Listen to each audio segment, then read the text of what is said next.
சிவகாமியின் சபதம். பாகம் 1. பரஞ்சோதி யாத்திரை. அத்தியாயம் 38. கமலி. காஞ்சி மாநகரில் சக்கரவர்த்தியின் பிரதான அரண்மனைக்கு பின்புறத்தில் விஸ்தாரமான பூந்தோட்டம் இருந்தது. பூந்தோட்டத்தின் பின்புற மதில் சோரையொட்டி சில சிறு கட்டிடங்கள் இருந்தன. அவற்றில் சில குதிரை லாயங்கள், சில ரத சாரதிகளும் தோட்டக்காரர்களும் வசித்த வீடுகள். அந்த வீடுகளில் ஒன்றுக்கு முன்னால் கண்ணபிரான் ஓட்டிக்கொண்டு வந்த ரதம் நின்றது. ரதத்தின் சத்தத்தை கேட்டு வீட்டுக்குள்ளே இருந்து ஒரு பெண் குதூகலமாக குதித்து கொண்டு ஓடி வந்தாள். கமலி, யாரை அழைத்து வந்திருக்கிறேன் பார் என்று சொல்லிக்கொண்டே கண்ணபிரான் ரதத்திலிருந்து குதித்தாள். அதே சமயத்தில் ரதத்திலிருந்து சிவகாமி இறங்குவதை பார்த்த கமலி ஒரே பாய்ச்சலாக பாய்ந்து சென்று சிவகாமியை ஆர்வத்துடன் கட்டிக்கொண்டாள். அப்போது வீட்டுக்குள்ளே இருந்து ஒரு பெரியவர் வந்தார். அப்பா, யார் வந்திருக்கிறார் பாருங்கள் என்றான் கண்ணபிரான்.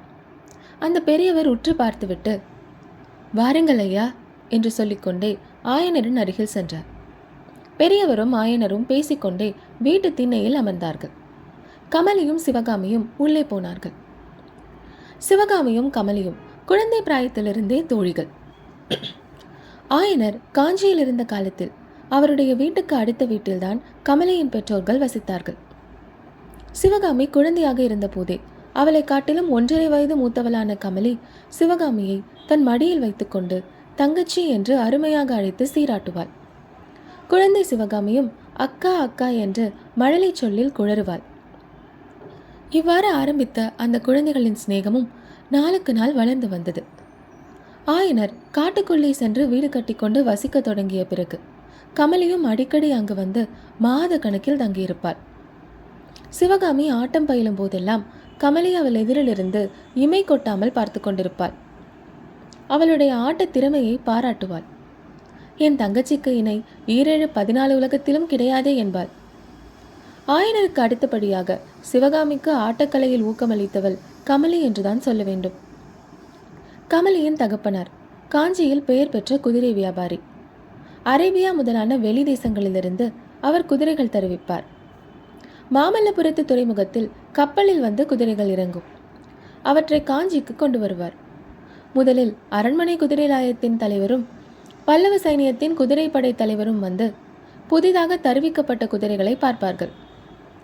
அவர்கள் தங்களுக்கு வேண்டியவற்றை வாங்கி கொண்டது போக மற்ற குதிரைகளைத்தான் பொது ஜனங்களுக்கு விற்கலாம்.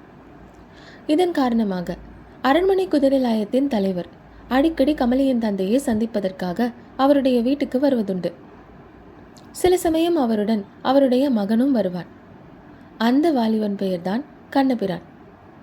தந்தைமார்கள் இருவரும் குதிரை பரிவர்த்தனை விஷயமாக பேசிக்கொண்டிருக்கையில் மகனுக்கும் மகளுக்கும் இடையே இருதய பரிவர்த்தனை நடந்து கொண்டிருந்தது.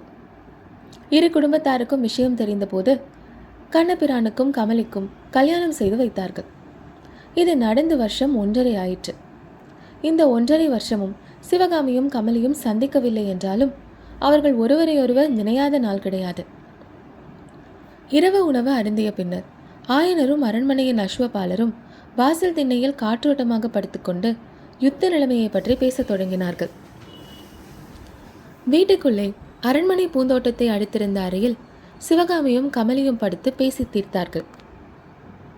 ஆனால் அவர்கள் யுத்தத்தை பற்றி பேசவில்லை. கமலியின் இல்வாழ்க்கைதான் அவர்கள் சம்பாஷணையில் முக்கிய விஷயமாக இருந்தது. இடையிடையே கலீர் கலீர் என்று அவர்கள் குதூகலமாக சிரிக்கும் சத்தம் கேட்டது.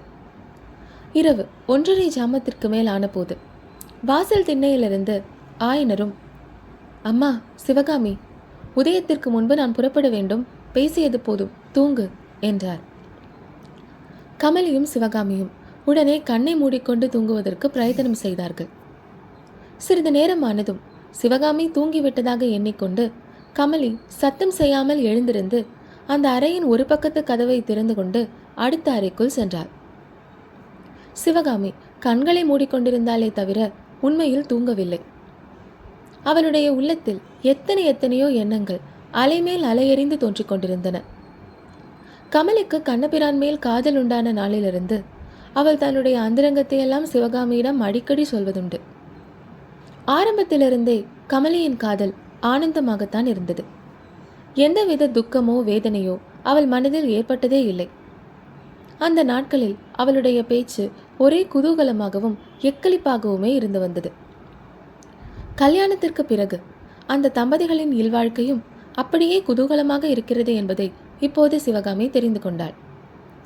ஆனால் தன்னுடைய காதல் மட்டும் ஏன் இவ்வளவு வித்தியாசமாக இருக்க வேண்டும்? அதில் எத்தனை வேதனை, எத்தனை ஆத்திரம், எத்தனை கோபதாபம்! கமலியின் குதூகலமான காதலுக்கும் தன்னுடைய வேதனை மயமான காதலுக்கும் உள்ள வித்தியாசத்தை எண்ணி பார்க்க பார்க்க தனக்கு தகுதியே இல்லாத இடத்தில் காதலை செலுத்தியதுதான் தன்னுடைய துன்பங்களுக்கெல்லாம் காரணம் என்று சிவகாமிக்கு தோன்றியது. அவரோ பெரிய சாம்ராஜ்யத்தின் சிம்மாசனத்திற்குரியவர். நாமோ கல்லில் உளியால் வேலை செய்யும் சிற்பியின் மகள். அவருடைய காதலுக்கு நாம் ஆசைப்படுவது பெரிய பிசகுதான். ஆனால் இந்த பிசகுக்கு காரணம் யார்? இந்த ஏழை சிற்பியின் மகளை தேடிக்கொண்டு அவர்தானே வந்தார். ஒரு கவலையுமின்றி காட்டில் துள்ளி விளையாடும் மானை போல் குதூகலமாக ஆடி பாடிக்கொண்டிருந்த அவளை பெண்ணின் உள்ளத்தில் அவர்தானே ஆசை தீயை மூட்டினார். ஆஹா, அந்த ஆசையானது இப்போது இப்படி பெருநெருப்பாய் மூண்டுவிட்டதே! உடம்பையும் உள்ளத்தையும் இப்படி தகைக்கின்றதே! சற்று நேரம் புரண்டு பார்த்தும் தூக்கம் வராமல் போகவே சிவகாமி படுக்கையை விட்டு எழுந்தாள். அந்த அறையின் பின்புற சுவரில் இருந்த ஜன்னலின் மாடத்தில் உட்கார்ந்தாள். அவள் எதிர்பார்த்தபடியே ஜன்னலின் வழியாக பங்குனி மாதத்து இளம் தென்றல் ஜிலுஜிலுவென்று வந்து கொண்டிருந்தது. அது சும்மா வரவில்லை. அரண்மனை பூந்தோட்டத்தில் இருந்த செண்பக மரங்களில் நுழைந்தும் மல்லிகை செடிகளின் மீது தவழ்ந்தும் அந்த மலர்களின் இன்ப நறுமணத்தை அலாவிக் கொண்டு வந்தது. அவ்விதம் செண்பகமும் மல்லிகையும் கலந்து உண்டான சுகந்தமானது சிவகாமியின் உள்ளத்தில் ஏதோ தெளிவில்லாத பழைய ஞாபகங்களை உண்டாக்கிற்று. எத்தனையோ ஆண்டுகளுக்கு முன்னால் ஜன்ம ஜன்மாந்திரங்களில் இதே விதமான நறுமணத்தை அவள் நுகர்ந்ததைப் போலவும், அந்த காலங்களிலும் இதே விதமான இன்ப வேதனை அவள் மனதில் குடிகொண்டிருந்ததைப் போலவும் மங்கிய நினைவுகள் உண்டாயின. தனது அன்பை கவர்ந்து உள்ளத்தை கொள்ளை கொண்ட ஆருயிர் காதலன் தனக்கு வெகு சமீபத்தில் இருந்தும் அவனை அடைய முடியாது இருப்பதைப் போலவும், இருவருக்கும் இடையில் இன்னதென்று தெரியாத இடையூறுகள் முளைத்து பெரிய கரிய நிழல் உருவங்கள் எடுத்து நிற்பதைப் போலவும் மனதில் பிரமைகள் உண்டாயின.